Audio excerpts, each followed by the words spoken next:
Random AP Precalculus problem from section 1.1. The function g of x is defined on the interval 0, 8, like so.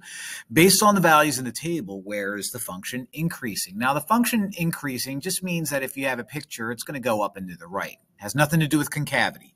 So we only care about where this function is increasing. So it goes from -4, -3, -2, and then stops. Then all of a sudden goes down. So there's an increase right there.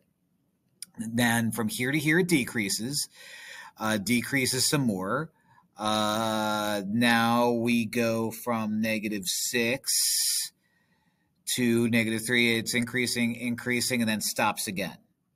So here's our intervals of increase. So from 0 to 2, boom, and from 4 to 6, boom, 1 and 3, 1 and 3. A is my guy.